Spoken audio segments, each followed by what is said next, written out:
Hello, today is Friday, March 12th, 2021. My name is Mariana Navarro, and I'm interviewing Ana Echeverri for the Voces Oral History Center at the University of Texas at Austin. Please know, Mrs. Echeverri, that this interview will be placed in the Nettie Lee Benson Latin American Collection at UT Austin. If there's anything that you do not wish to answer or talk about, I will honor your wishes. Also, if there's something that you do want to talk about, please bring it up and we'll go ahead and talk about it. Because we're obviously not conducting this interview in person, I do need to record you consenting. So I'll ask you a series of 5 questions. Please say, yes, I agree, or no, I do not agree after each one.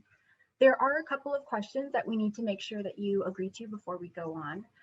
So first, Voces wishes to archive your interview along with any other photographs and other documentation at the Benson Library at UT Austin. We will retain copyright of the interview and any other materials that you donate to Voces.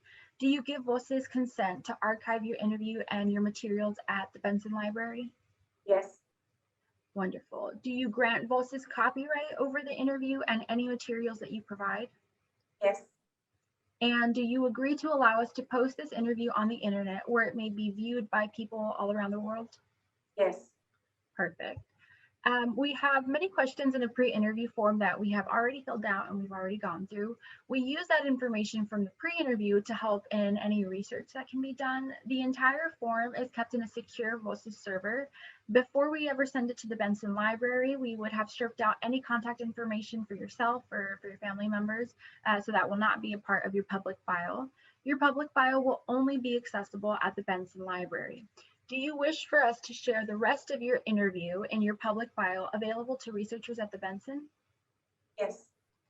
And last question. On occasion, Voces does receive a request from journalists who wish to contact our interview subjects. We want to assure you that we only deal with legitimate news outlets. Do you give consent for us to share your phone number or your email with journalists? Yes. Okay, wonderful. And so that is the end of our preamble. And so now to actually get on with our interview. So first, can you just tell me a little bit about yourself? How would you describe yourself and your life to someone who doesn't know you? Okay. Well, I was born and raised in San Antonio, Texas. I worked for AT&T for 28 years, retired from there, and then worked for USAA for another 10 years.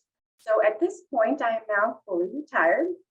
And I say fully retired. I am at home. My husband runs his own business, so I provide support for that. I am the daughter of Mexican American, or rather Mexican parents, Mexican immigrants. There were five of us in our family, and my parents moved here when they were younger, and we were all raised in San Antonio. I'm married, have a husband, 2 children, 2 grown children, and we currently still live in San Antonio. Wonderful. And what did a typical day normally look like for you before the pandemic hit? You said that you are fully retired, so you're at home. So kind of what did a normal day for you look like before we were in COVID-19? Well, basically, being quote unquote retired, I had some time to do things that I wanted as well as things that I needed to. So I supported my husband's business administratively. So I handled the billing and scheduling of appointments for his home inspection business. I also had the opportunity to provide occasional care for my nephew, my grandnephew. I took care of him from the time he was a baby until he was, probably a year and a half old. And right before COVID, he went to daycare. And so at that point, I wasn't caring for him full time, but I would still care for him on occasion. And then just doing the things around the house. I volunteered at church. I volunteered with a meal delivery service. And at that point, it was mobile loaves and dishes. And I had just started with them when all of this occurred in terms of the pandemic. So there were so many changes that happened there. I also provided support to a brother. I have a brother who does not drive. And so we're taken to the grocery store, occasionally taken to the doctor, but he's very good at riding on the bus. So most of his trips, he would, go on the bus and would actually go to church on the bus a lot. He was very involved in his church. But that was basically my day. And of course, everything that goes with caring for a house, in terms of, just making sure that everything is taken care of in our home. That was basically, what I was doing pre-COVID. And how was that experience taking care of your nephew? I imagine it's something wonderful to have like a baby in the house after so long, I imagine, right? It was really awesome. He's a neat little guy, and he's just turned 3. But when I had him, he was a baby. His mom went back to work, and so I was able to take care of him full time. And I hadn't had a baby in my arms, in 32 years, so it was different. What made it so much more special was that he's actually my sister's grandson, and my sister passed away 8 years ago, and so I know that she would have delighted in having him and being able to take care of him. So it was a special situation for me to be able to do that. Right, of course. And what would you say was your favorite thing to do before this pandemic? Out of, all the activities that you listed, what would you say was the one that kind of brought you the most joy or the most happiness?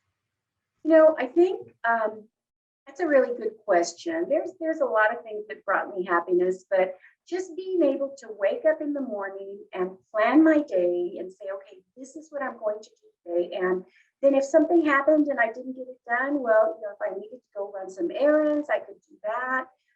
If I needed to pick up the baby from school, I could do that. But once COVID came about, everything changed, obviously. But it was just being able to not have a plan for the day necessarily. Just being able to go out and do whatever. If I needed to go shopping, or I remembered, oh, I need to go to the store, I forgot this, I could just get in the car and go and not even have to think about it. So it's just being able to be retired and doing what I felt I needed to do for the day and not have to really think about it. Right, of course. And that's actually a perfect transition into talking a little bit about the pandemic and the effect that it has had on your life.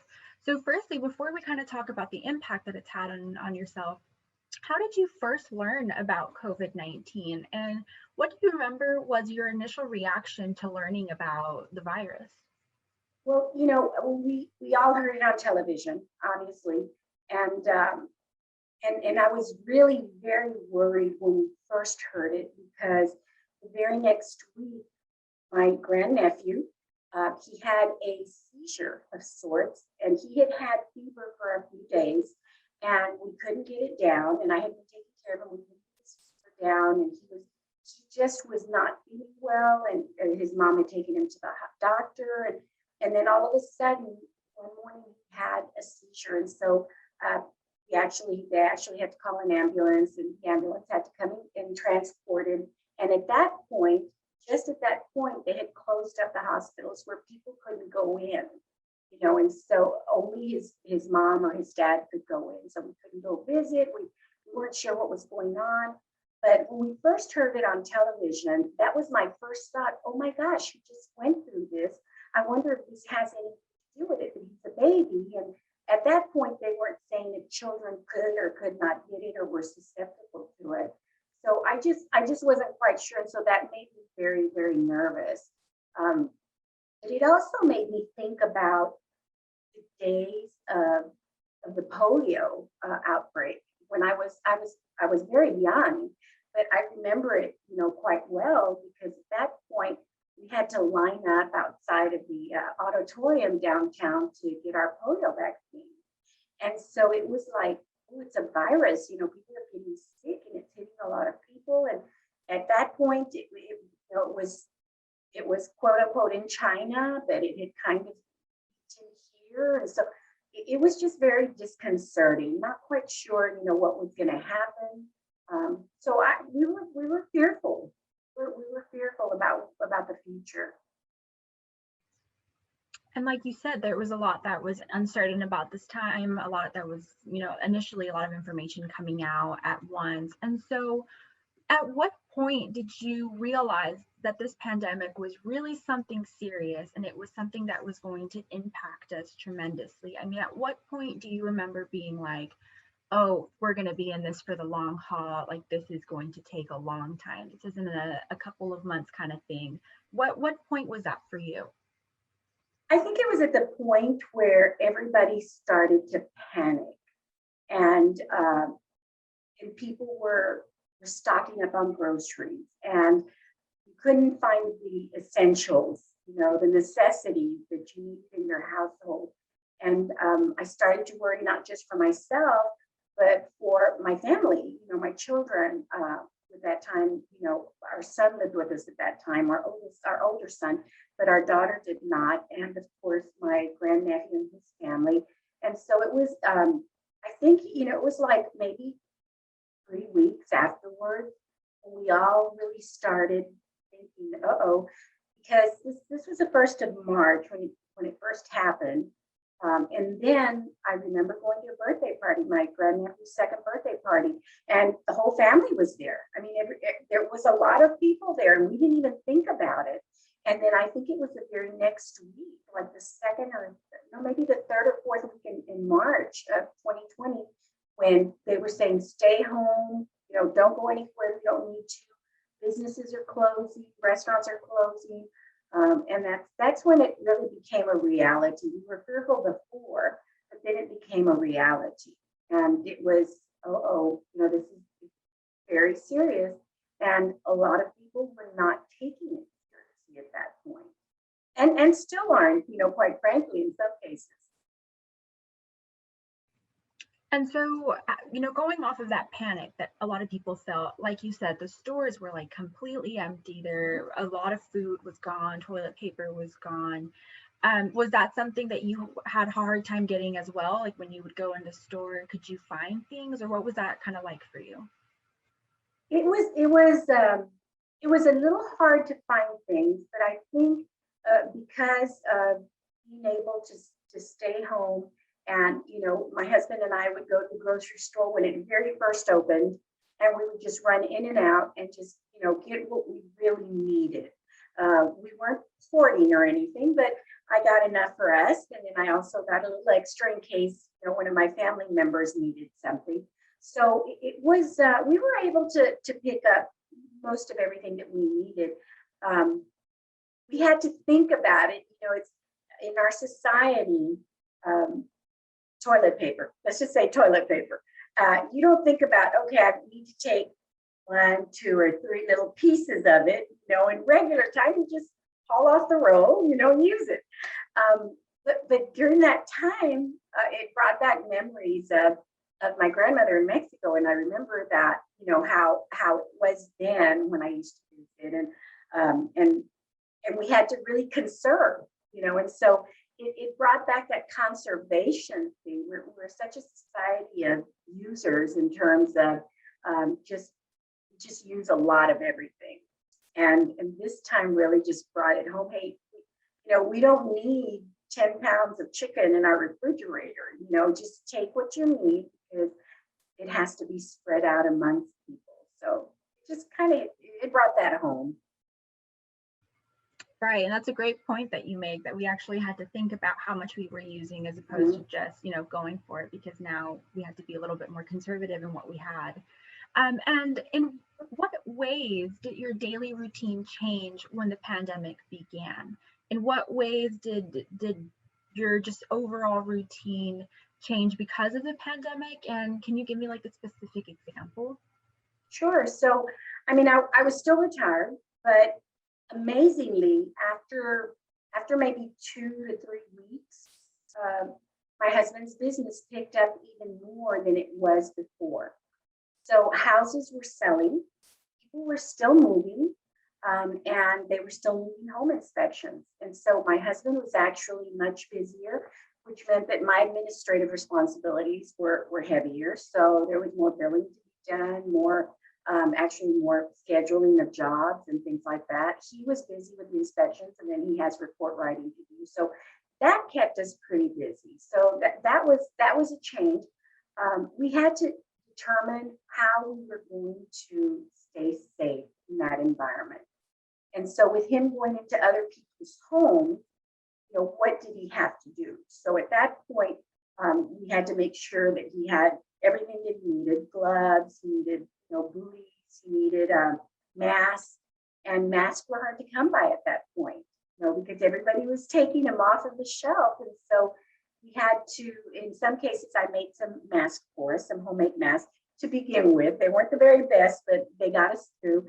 At some point, we started to buy those masks. So we had to kind of think about the equipment that he needed to be able to stay safe. And he would come home, and the first thing he would do is walk into the laundry room and lay bare everything there, and then walk in and take a shower just to protect us, because we didn't know what, at that point, we didn't know if it was on your skin or if it stuck to your hair. We just didn't know. And so that changed, after about COVID.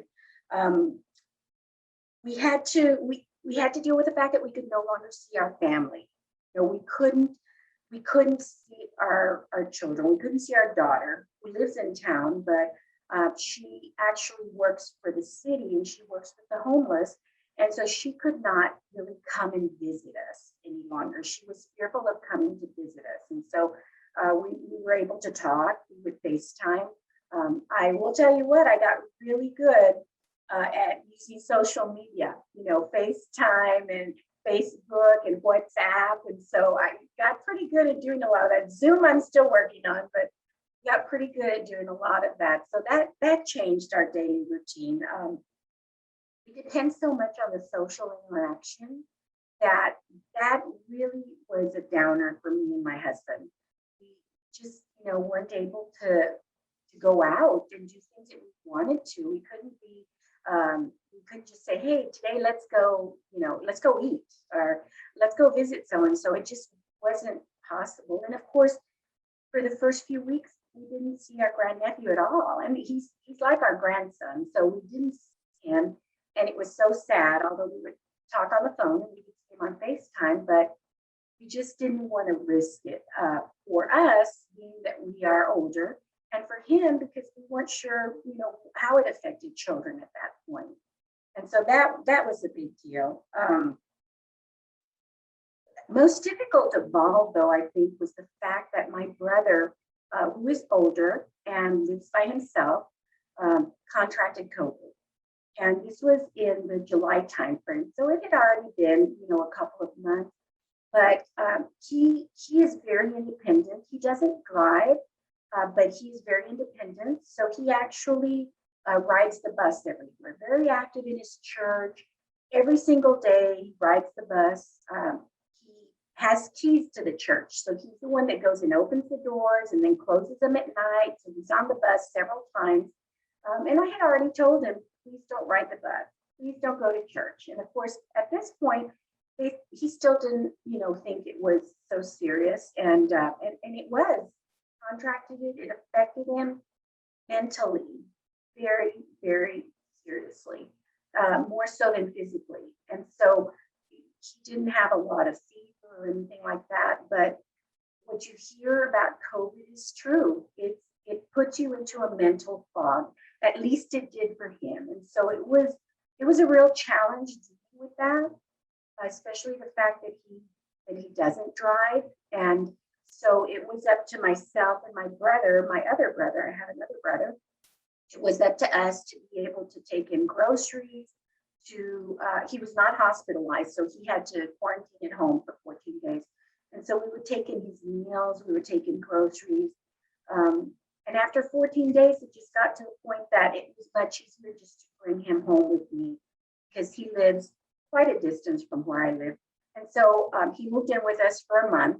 And that was an experience, because we had to share our home and share our lives with him. And he was still at that point having some issues in terms of mental issues. It had affected him. So we got through it, and he's much better now. And he's very careful when he does go anywhere. Although he's still not riding the bus, I don't let him ride the bus still. So I'm still responsible for a lot of his activity and taking him place. So that was, I think, the biggest thing that had the most impact on us, aside from not being able to see our family socially, just seeing that happen with my brother and us having to take control of Right, of course. And I'm glad to hear that he's okay now. And so having a case of COVID, be so close to home. You see it on the news, you hear about it, you hear other people that have had brothers and sisters and, nieces and nephews, sons and daughters who have contracted COVID. Some have gotten very sick, some have unfortunately passed away. You hear about all this, but how was that experience like for you having it with your own brother? that. What were the worries that you had? How did it impact you as a person? What was that experience like for you? It was a big responsibility. I felt very responsible for another adult that was not in my immediate household. And so for both my husband and I mean, it changed our lifestyle for, well, even up to this day, our lifestyle has changed. Our life has changed because of it, because we're still so involved, with everything that we have to do to take care of him. But it definitely kept us home even more. It made us cognizant of the fact that we had to be so much more careful because we saw it in our household and we saw how it affected him. And we didn't want to be put in that position. So we didn't go anywhere, didn't take him anywhere. So for that full month that he was here, luckily we were able to transition. And so he is now back in his apartment. And but still, there's this big responsibility that we now have for him, where he was self-sufficient in the past, and he's pretty self-sufficient now, except for his transportation and doctor appointments and groceries, still like that. That's still our responsibility to make sure that he gets that done. Right. And then you also said that, the impact for him wasn't so much physical as it was mental. So can you describe that a little bit for me? What were his symptoms of having Sure. COVID-19 and kind of how did you handle that? Sure. So he actually has a history, and so it just impacted him even stronger mentally or physically rather. He did get fever a little bit. He he had some of the symptoms, but not enough to be hospitalized. So they sent him back home. But they did say, hey, you're positive, so you need to quarantine. So he quarantined. And then in terms of what else it affected, I could see that he just wasn't able to cope on a daily basis with what was happening. He would call and he would say things like, I can't sleep. I haven't been able to sleep. The people next door, I can hear their water running. So it was just minor things like that. Are the cars outside of the parking lot? Because it's an apartment. The cars in the parking lot are driving by, and I can't see. It was just minor things that in the past maybe they bothered him, but he wasn't verbalizing. And so now he was verbalizing, and it was something that I wasn't used to hearing him say because again, he was very self-sufficient, and at this point, he wasn't. And so I had to come up with things. Okay, so let's do this and call me in the morning when you wake up and tell me how you feel. Or I'm going to take you something and I'll put it at your door. This was when he was self-quarantining. And of course, once he came to the house, to my house after the 2-week quarantine, I basically had to take care of him, did his laundry, made sure that he took a bath, made sure because he wasn't thinking very clearly. There was definitely this fog, and he just wasn't thinking very clearly. And he's one that we always make fun of him because he makes dad jokes. He's not a father, but he makes dad jokes all the time, and he's always got us laughing because they're so corny.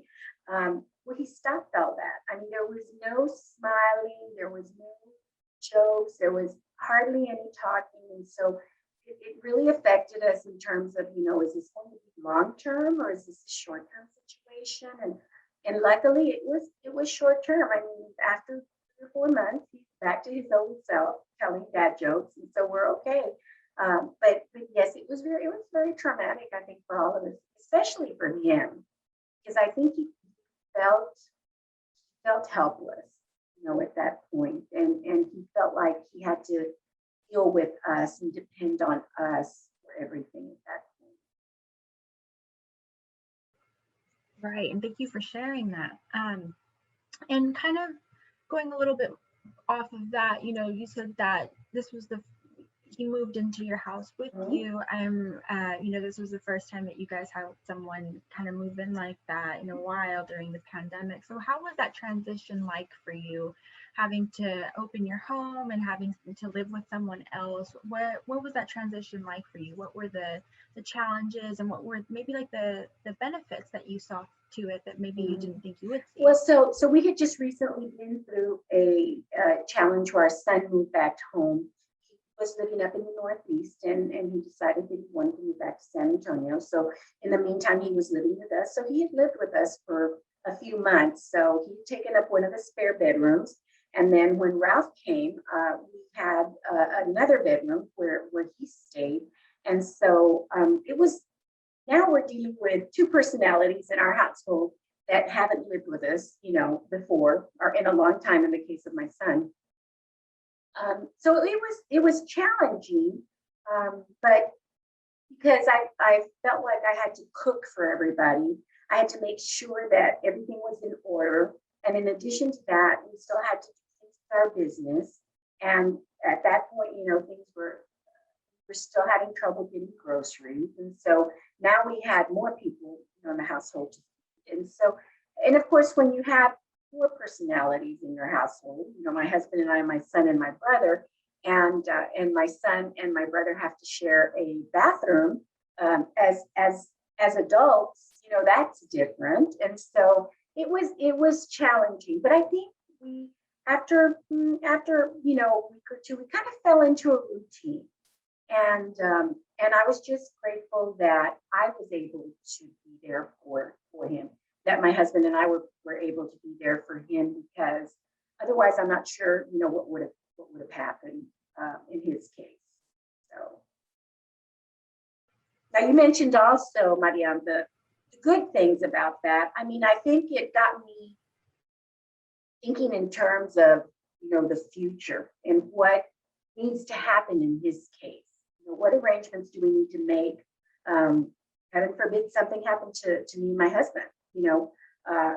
There's my brother. We need to determine what do we need to do in the future for his care. So those are the kinds of things that was a benefit, because that got me started on doing some things for my brother in terms of arranging someone to come to his house 3 times a week now, to come to his apartment, to clean his apartment, and to provide meals, to cook some meals, because otherwise, if something were to happen to us and he didn't have that process set up, I do have another brother that would step in, but something needed to be set, for him, so that he would feel more comfortable. So that was a benefit of that process there.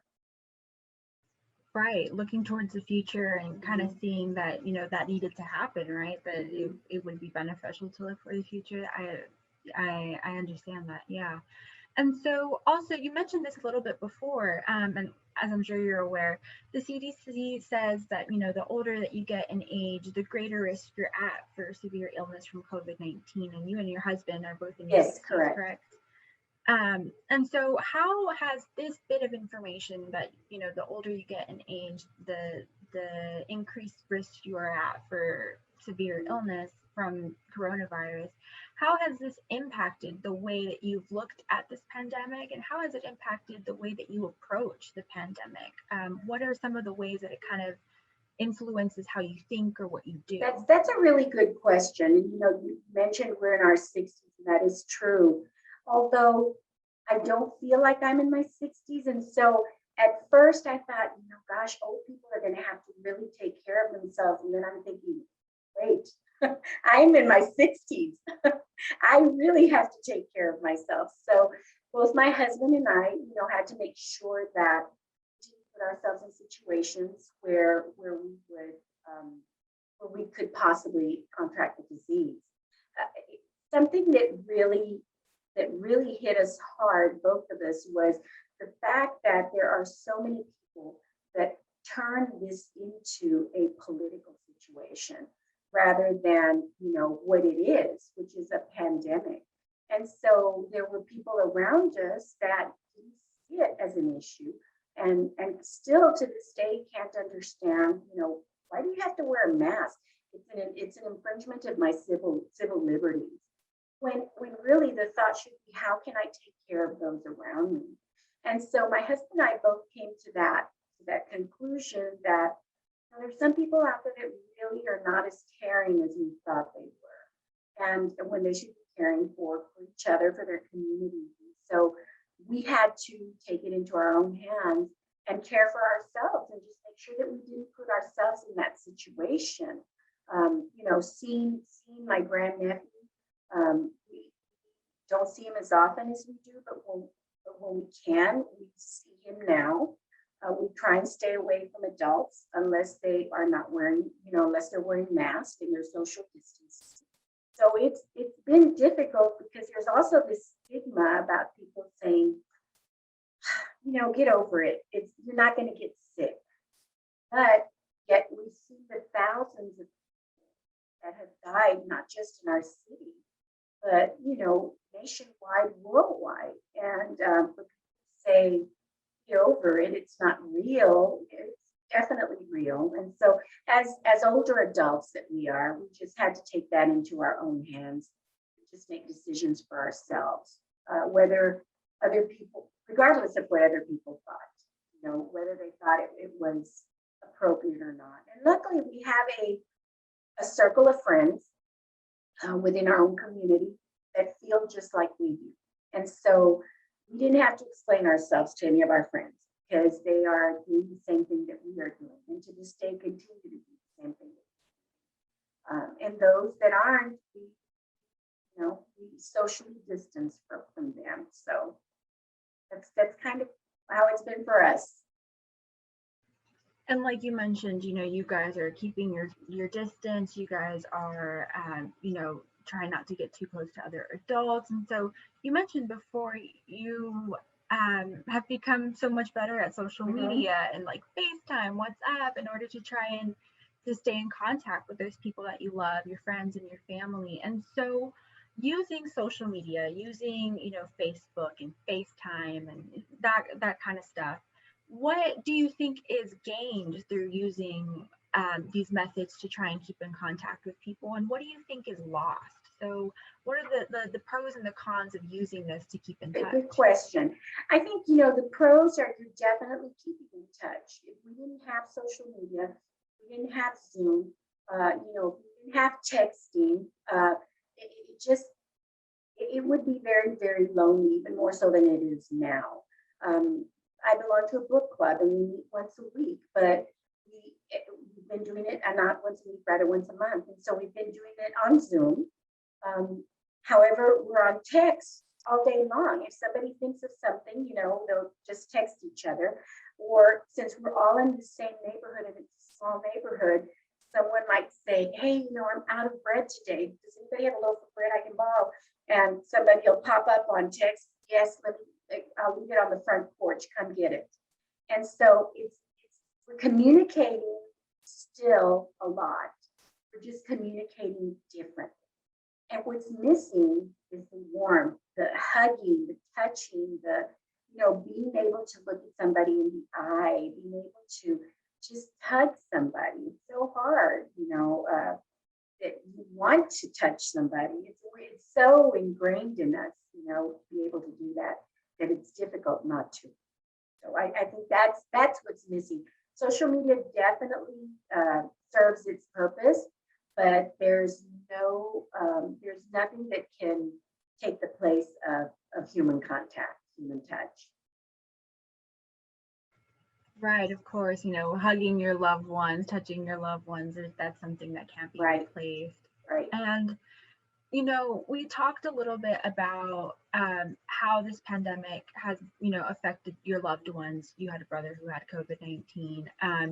We're at a year of this pandemic. It started in March of 2020 here in the US, and now we're in March 2021. And so we've been through this for a year. And there's been so many changes and so many revelations throughout this past year that have come along with it. And so being isolated and not being able to see your family as often as you used to, and not being able to do the things that you used to be able to do, that you love to do the same way that you can now, or that you could then. How has this affected, or has this affected your mental well-being and just your mental state of mind? Has this affected, COVID-19 affects your physical being, Right. but then also just all the ramifications and the consequences that come along with being in quarantine and with being isolated from your family. Have you experienced any like dips in your mental health, or how has that experience been like for you? I think the isolation is definitely an issue. I'm We're very lucky in that it's my husband and I, so we have each other, and there are so many people, the elderly especially, that don't have anyone in their household, and that is a problem. But for us, we're very lucky that we have each other. Um, I think the social media has really helped. If we didn't have social media, I think the isolation would be unbearable at this point. Not being able to talk to people. Um, yes, you can talk on the phone, but there's nothing like even being able to see you. That's something that really um, we would miss more than anything. I'm a real hugger, and so that's a problem for me, especially if I'm out and about, and I see someone, and now it's just fist bump, if anything, at all, and you just want to hug people when you haven't seen them for so long, and that's just very difficult. But in terms of isolation, my husband and I, well, my husband especially, because he's all the time with his job, so he, I don't feel that he thinks he's isolated. We're isolated from family because those are the people you don't want to get sick. And when it comes to business, he is, very careful about that. But the fact that we have each other has made it bearable, I think. I will tell you, like at Christmas, my daughter came. I hadn't seen her, for a long time.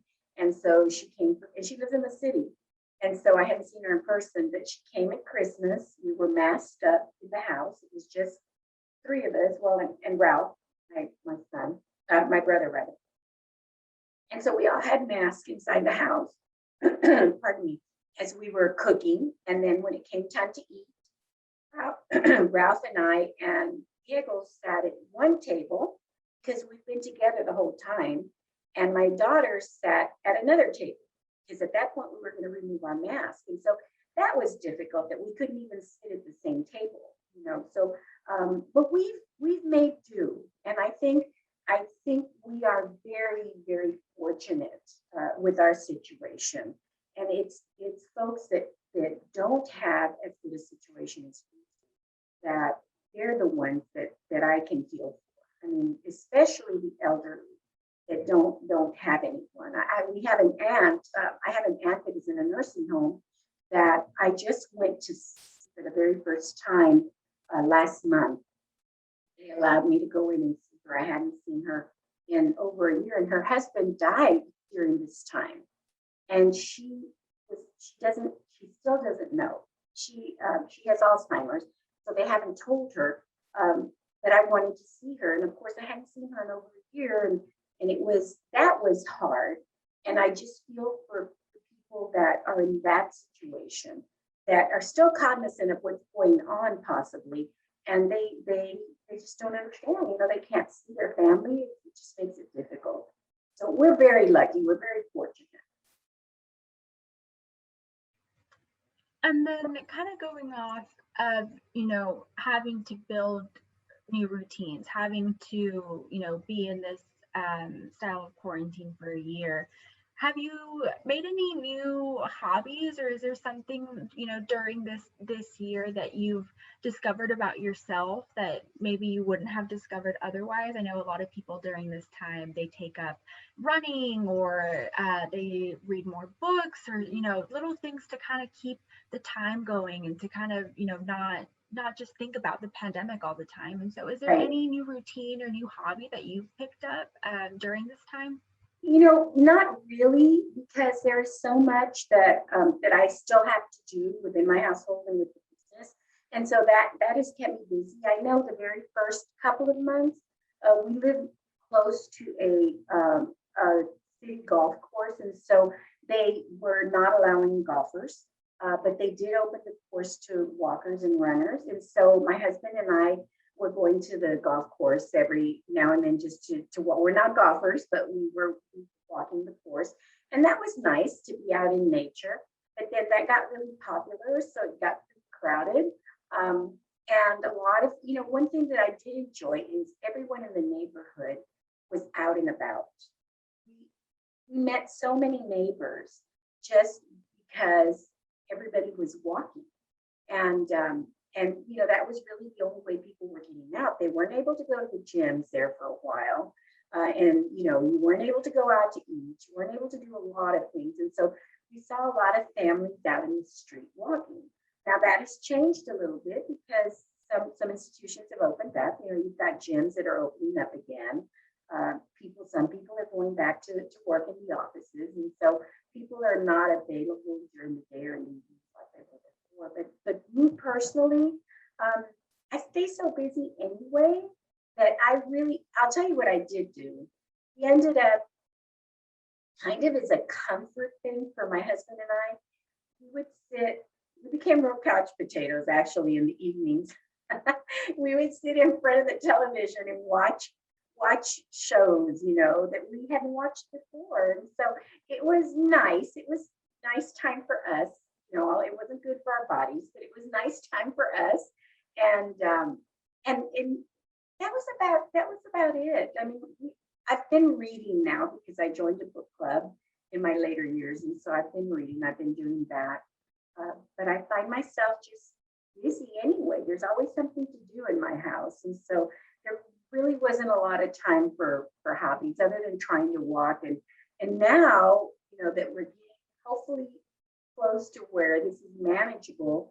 Now I'm getting to the point where I have to think, oh, I really need to take up a hobby. I really need to run. I really need to start exercising now because, you always talk about the pounds you put on when you go to college. Now this is the pounds you put on during the pandemic.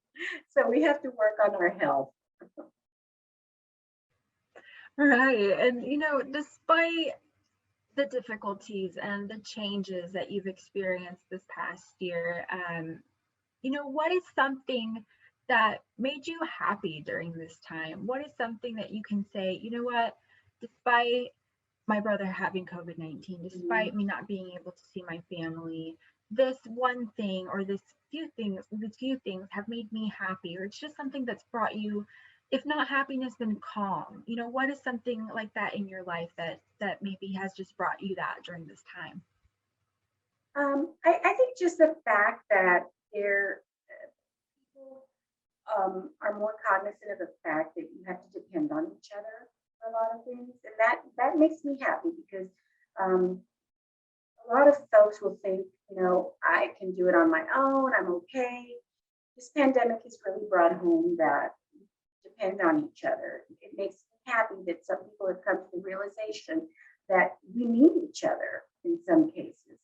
Um, and just being able to spend time with my husband, you know, uh, it, I've learned a lot about him over the last year in terms of how he responds to the political environment.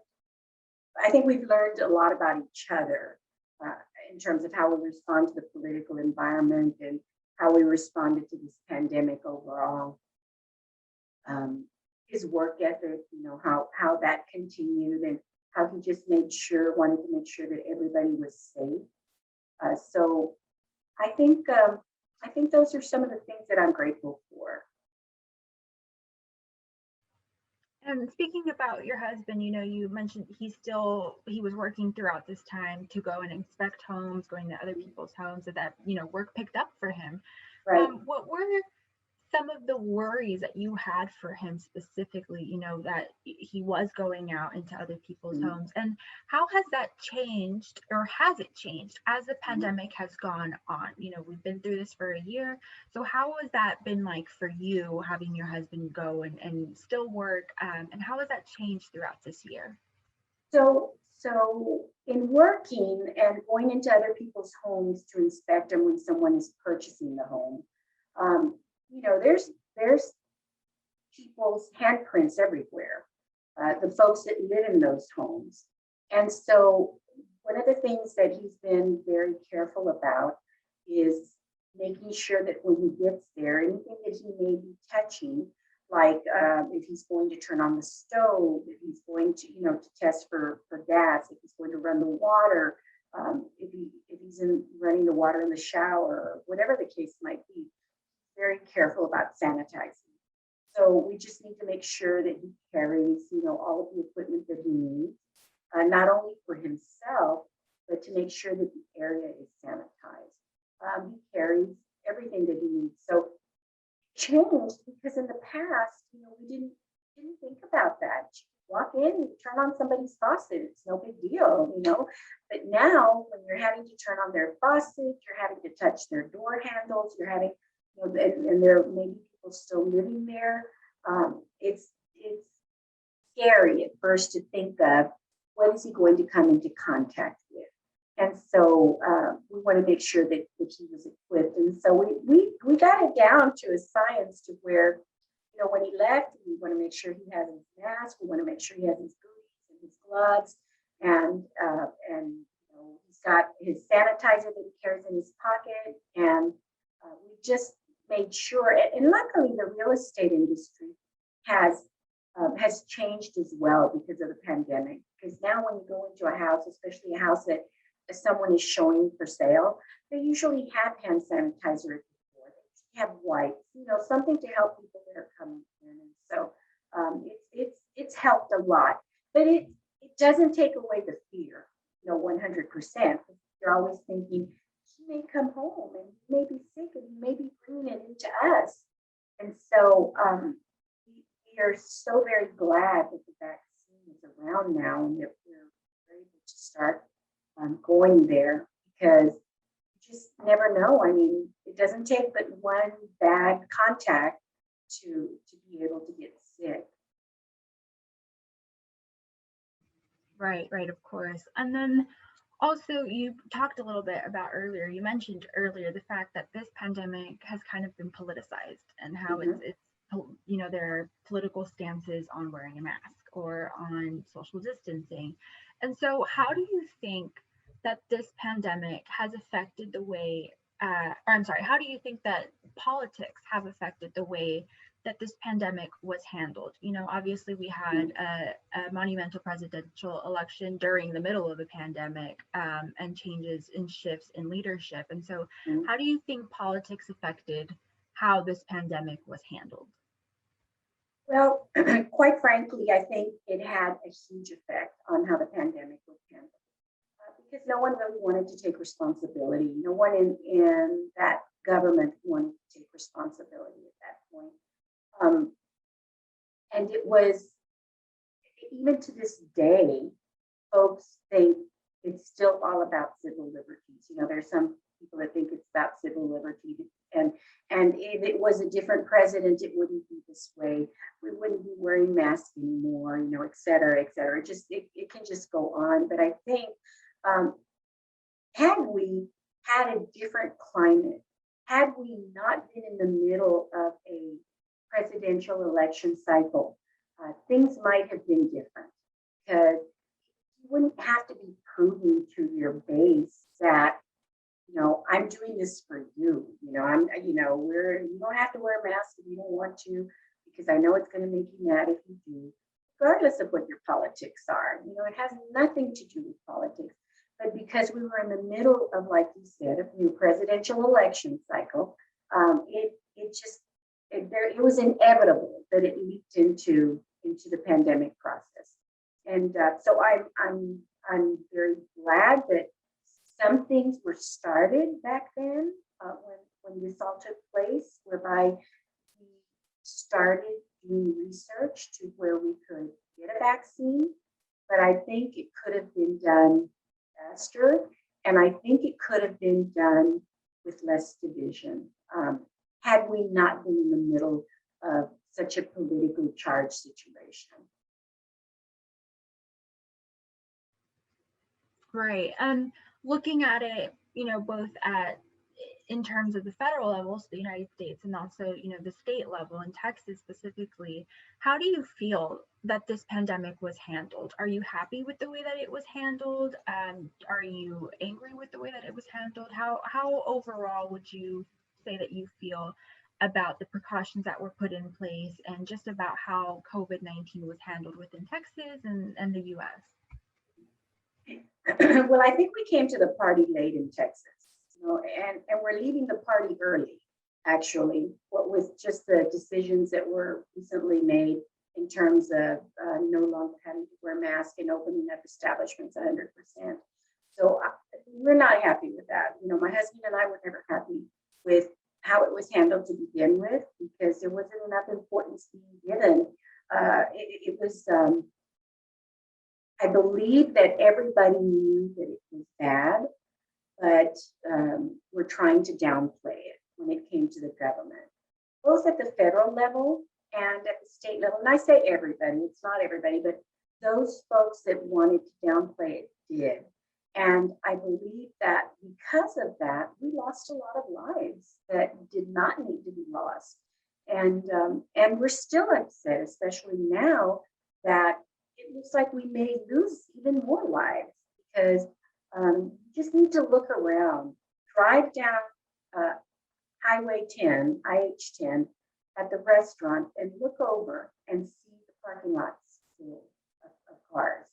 And you wonder, what are people thinking? Give it another 6 months, just take care of yourself and take care of your fellow human beings, and things will get better. But I just believe that just based on decisions that have recently been made, it's just going to prolong the situation for all of us, unfortunately. So just not happy with how that's going. And a little bit more about, that decision that was just made, exactly how Governor Greg Abbott here in Texas lifted the mask mandate and opened businesses 100% just this Wednesday. So the March 10th, that was the first day that was enacted. Does this change at all how you approach things going forward? So now that that mask mandate has been lifted, and now that businesses are can be at 100% capacity, does that change anything in how you approach the pandemic, and maybe like the comfort that you've had in the past couple of weeks or months? How does this change? How did this new decision just change how you're going to approach this pandemic here on out? Didn't change it at all. And in fact, I've heard people say, oh, we no longer have to wear masks. We can go to restaurants. Pandemic didn't stop just because Governor Greg Abbott said you don't have to wear masks or you can go to a restaurant now. It didn't stop just because he said that. It's still there, and we just don't know how bad it still is. Now, numbers are getting better, but I attribute that to the fact that people are doing what they needed to do. Now, if we stop doing what we need to do, our thought is we could be right back where we started. And that would be another year and a half of this that we really didn't want to do.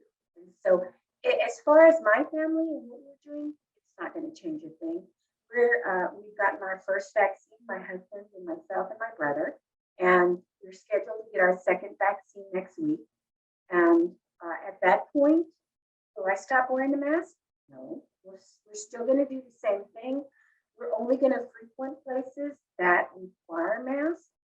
So when a major grocery store chain in the state of Texas wasn't quite sure how they were going to go, we had already decided we were not going to frequent that store any longer until they clarified their policy. Once they clarified their policy, then we said, okay, now we're going back to our favorite store. But it's just not worth it at this point. We have had friends die. I had a family member die in Mexico of COVID, and so it's been all around us. And the way that we feel is people that think it's crazy to have to wear a mask haven't really been touched by the death or the illness. Once you're touched by that death or illness, it changes you. And it makes you much more cognizant that you have to not just take care of yourself, you have to take care of those around you. So in terms of what we're going to do, we're going to continue to do what we've been doing the last year. And now kind of transitioning and looking at the future and whatever the future may look like and however long, ahead that might be. You mentioned that you, your husband, and your brother have all gotten the COVID-19 vaccine. And so can you explain to me and describe to me a little bit of what that experience was like for you? Getting the vaccine, did you have a reaction to it? Just what was that experience like? I think that getting the vaccine was not, it was so awesome, actually. The university health system has really organized this process very well. And they've got it down to a science, in and out, in 5 minutes, wait for 10 minutes, make sure you're okay, and you're done. The trauma came in trying to get scheduled for the vaccine. That was traumatic. So my husband and I, when they first started advertising, and especially because he's in business and he's around other people, I wanted to make sure that he got it as soon as he could. And we're of age, so we could get it as soon as we could. But we spent 4 hours each one Saturday when it first started on the computer and on the phone. Both of us had a computer and a phone going. And we just kept thinking, there's got to be a better way. There's got to be a better way to do this. And it hasn't really gotten any better. There is more vaccine available. And so there are more appointments. But we finally got in after a month and a half or so, we were able to get scheduled. Although it did took me one night when they announced on television that there would be openings and slots that evening. So I got right on the phone. Actually, my daughter is the one that called. She said, Mom, because she had heard it at the city where she works. She said, they're getting ready to open some slots. Make sure you get on. So right away I started, going on and it was on the computer and it was going to be from 6 to 9 p.m. that the lines were going to be open. It was 8:55 and I still hadn't gotten the slot. And I thought, oh, forget it. It's been three hours. Just then one popped up and I thought, I felt like I won the lotto. It was like, oh my God. And so I was able to get my husband signed up and immediately a second one popped up. So I signed my brother up and then the third one popped up and I thought, I have really won the lotto. So I was able to sign all three of us up 5 minutes from within the time that they were going to close the line. So yeah, that was the real trauma. And I feel for those folks that don't have anyone that can help them. So there's people that, again, are homebound. They may be Spanish speakers. They may not have a computer. They may not know how to continue to dial on the telephone. And I think about my mom, she never would have been able to maneuver this process without some help. And so that I think is very traumatic. I know they're talking about by the end of May, it'll be open to anybody who wants a shot. That's wonderful. But let's get those people that really need this shot in right away. And I think we're doing a lot more outreach in terms of folks going out and trying to get some folks that are not actually connected, trying to get them to where they can get their shot. And I applaud that because it's those folks that we have to be concerned about. I can sit on a computer all day long and do this, but people that don't have those types of resources, so those are the folks that we need to be taken care of. And how did you guys react to the vaccine physically? Did you guys have any of those symptoms, or just you sore arm? What was that like? It was actually just a sore arm for all three of us. And they told you, when you go in, if you want, go ahead and take a Tylenol and put an ice pack on it. So even before anything, as soon as we got home, ice pack and Tylenol. And it was just a little bit sore. Of course, that was the first shot. They say that the second shot is a little more traumatic. So we'll see. That's next week. But I don't anticipate anything. And I think whatever does happen is well worth it. It's if you get sick for a day or two, it's supposedly flu-like symptoms. I can handle that. I think we can handle that little discomfort.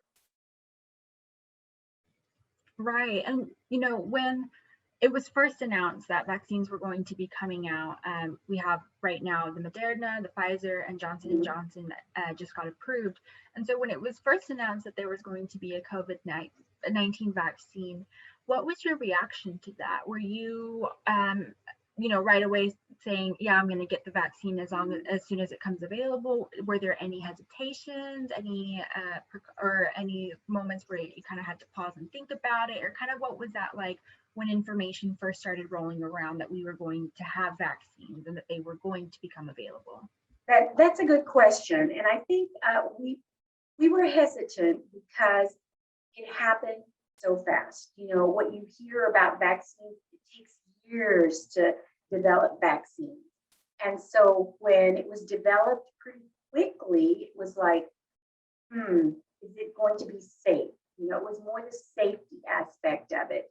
But the more my husband and I thought about it, it was like, well, okay, so you can either not get it and potentially develop the disease, or you can take the vaccine and maybe it makes you ill. I mean, it's the same. What is your best bet? And we decided that the best thing for us, because we want to make sure to get our lives back in order at some point, is to go ahead and take the vaccine. But yes, I'll be honest, there was some thought going into it. It wasn't just, oh, great, a vaccine, I'm in line. No, I had to think about it for a week or two and listen to everybody on television, because we weren't the only ones that were, cautious. And so we thought about it, we talked about it, we prayed about it, and we decided that we wanted to go ahead and do the vaccine. It didn't take us long. And now that you guys have your vaccines and that vaccines are becoming available, like you said, President Biden mentioned that by May, adults who want to try and get vaccinated are going to have that option, and there's going to be more vaccines available. What is your hope now that vaccines are becoming available, that you have yours, that, they're going to be there for other people to get as well? What's your hope now for the future going forward? How do you think that this is going to affect the state that we're in right now? And so what's your hope for the future now that we have this? Well, my hope is that we have enough vaccines to go around, and that people will trust the system, that someone is not trying to vaccinate you to infringe on your liberties, that it's for not just your good, but for everyone's good, and that we can get back to a semblance of normalcy at some point. It's never going to be the same again, not for us. I'm thinking in terms of, yes, we'll get back to going places, and at some point we'll be able to hug each other, and I look forward to that. But there's I think there's a lot of water under the bridge as to what's happened over the last year and how some people have reacted to this pandemic, that there's things I'm not going to be able to forget. Things people have said, how some people have acted and reacted. And it's hurtful, in a lot of cases. So I expect that we'll get back to some semblance of normalcy, but I don't think it's going to be the same as it always has. If it is, I'd be surprised. And whenever we do get back to whatever that normalcy Mhm. looks like, or whatever our new normal is, or our new routines are, what's the first thing that you want to do? So what's the first thing that, once hopefully this pandemic is fully under control, hopefully, that the spread is mitigated and that it's very minimal, and we can finally, not have to worry about the same things that we're Right. worried about now, what's the first thing that you want to do? What's the first thing that you're telling yourself, you know what, as soon as this is over, I'm going to try and do this? I would just like to have a gathering of family. Just make sure that we can get everybody together, that we can get in touch again, that we can talk in person, that we can hug, laugh, cook, drink, just have a good time. Something that we missed, all of our birthdays have been done either via Zoom or telephone. Um, it's it's difficult, if not almost impossible, to be able to connect with anybody that way. And so that's what I'm missing, and that's what I think is the first thing. Other when they say, I mean, not like what they're saying in our state now, where it's okay, you don't have to wear a mask, and it's okay, you know, you can be in a place with 100 other people. That is not enough, for me. What's going to be enough for me, for my family, is that we see the numbers go down. The scientists tell us that it is now safe. You can do these things. Um, there are certain things that the CDC is saying that once you get your second vaccine, and it's been 2 weeks after that, and you can get together with other friends and family that have also been vaccinated. I'm still not quite sure about that either. So I think it's just going to be a while. We have to learn to trust again. But something that we've never lost trust in is in the science. The scientists are the guys and gals that know. Uh, they studied for this, and for somebody that didn't study for this to say, it's that we're just trying to do away with my civil liberties. That's just not anything we agree with. But that's so the first thing we want to do is get together as a family and do some fun stuff and get to know each other again. It's funny that you say that, get to know each other again. It's been a year Mhm. and we have to reacquaint ourselves, right, with each other Exactly. again. And so that was actually the last question that I had for you. But is there anything that we haven't talked about, or anything that I haven't asked, that you want to tell me concerning this topic and concerning, COVID-19 in your life? Mhm. No, I think you've been very detailed and thorough in your questioning.